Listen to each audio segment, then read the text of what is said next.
अगर मैं तुमसे कहूँ कि यमुना नदी का सिर्फ 2% ही हिस्सा दिल्ली से गुजरता है, लेकिन इसका 70 से 80% पोल्यूशन यहीं से आता है। जी हाँ, सिर्फ 22 किलोमीटर का स्ट्रेच है और इसी स्ट्रेच ने पूरी की पूरी नदी को जहर बना दिया है। फोम के पहाड़, काले पानी की धाराएं और मरी हुई एक्वेटिक लाइफ। लेकिन आखिर सवाल ये उठता है कि इन 20 सालों में यमुना के साथ ऐसा क्या हुआ। 20 साल पहले भी यमुना पोल्यूटेड थी, लेकिन आज के टाइम पर ये हालात बद से बदतर होते जा रहे हैं। सबसे बड़ा रीज़न है अनट्रीटेड सीवेज। एक्सपर्ट्स के अकॉर्डिंग दिल्ली का huge amount of sewage direct Yamuna नदी में छोड़ा जाता है। Industrial waste, household chemicals और प्लास्टिक। और जो तुम फोम न्यूज़ में देखते हो ना, ये सब डिटर्जेंट और उन्हीं हाउस होल्ड केमिकल्स का मिक्सचर है।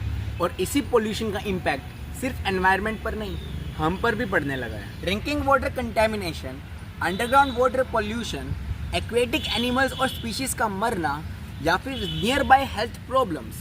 ज़रा एक बार सोच के देखो, वो नदी जो कभी सिविलाइजेशन को लाइफ दिया करती थी, आज पोल्यूशन और टॉक्सिसिटी दे रही है। और आयरनी देखो, हर साल छठ पूजा पर हज़ारों लोग इसी पानी में खड़े होते हैं। गवर्नमेंट ने इन 20 सालों में कई सारे प्रोजेक्ट्स लॉन्च किए हैं, जैसे ट्रीटमेंट प्लांट्स, क्लीनिंग मिशंस, लेकिन करोड़ों का खर्चा, इन सब करोड़ों का खर्चा।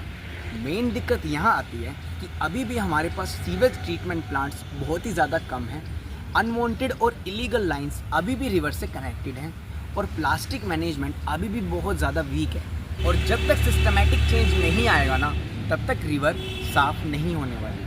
अगर हमें यमुना रिवर को बचाना है ना, तो हमें ये 4 मेजर स्टेप्स अभी उठाने पड़ेंगे। Number 1, 100% sewage treatment before entering in the river. Number 2, 100% strict action on industrial sewage waste. तीसरा, पब्लिक अवेयरनेस और सिटीजन रिस्पॉन्सिबिलिटी। क्योंकि आखिर में सच ये है कि अकेली सिर्फ गवर्नमेंट इस नदी को नहीं बचा सकती। दिल्ली का सिर्फ 2% ही यमुना स्ट्रेच है, यानी कि 22 किलोमीटर। शौक की बात यह है कि हर दिन 3000+ मिलियन लीटर गंदा पानी सीवर का डायरेक्ट यमुना नदी में छोड़ा जाता है।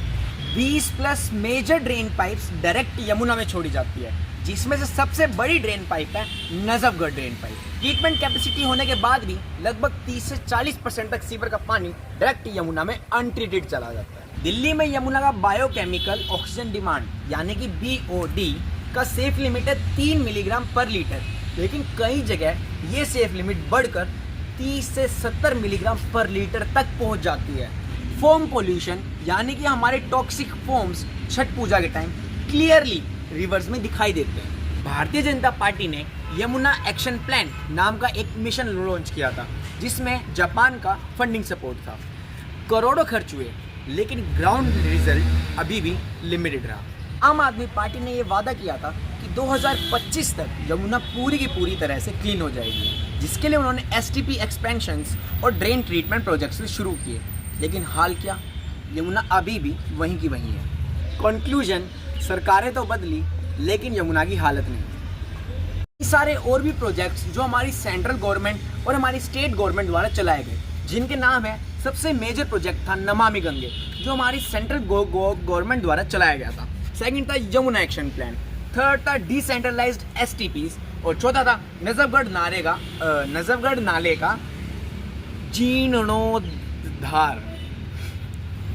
ओखला, कोडली और रिठाला STP का आधुनिकीकरण। चौथा, मतलब पता नहीं कौन सा नाम है, रिवर फ्रंट डेवलपमेंट और इकोलॉजिकल रेस्टोरेशन। और लास्ट है इंडस्ट्रियल एक्चुएंट मॉनिटरिंग। सिर्फ गवर्नमेंट की तरफ से ही उठाए गए कदम काफ़ी नहीं होंगे हमारी यमुना मैया को साफ करने के लिए। लोगों के अंदर सिविक सेंस होनी भी उतनी ही ज़्यादा ज़रूरी है जितना गवर्नमेंट के द्वारा एक्शंस अप्लाई करना। अब जैसा कि आप सभी लोग अपनी छोटी क्लासेस में SS की बुक्स में पढ़ते आ रहे हो कि हमारी रिवर को साफ करने के कई सारे तरीके हैं, जिनमें से सबसे ज़्यादा ज़रूरी है सीवेज वाटर ट्रीटमेंट, यानी कि सीवर के पाइप्स को, उनके पानी को साफ करके ही गंगा में, यमुना में छोड़ा जाए। एक बड़ी ही पागलों वाली चीज़ जो लोग आजकल करते आ रहे हैं, वो है पूजा का सामान या सामग्री सीधा पन्नी के सहित यमुना में प्रवाहित करना।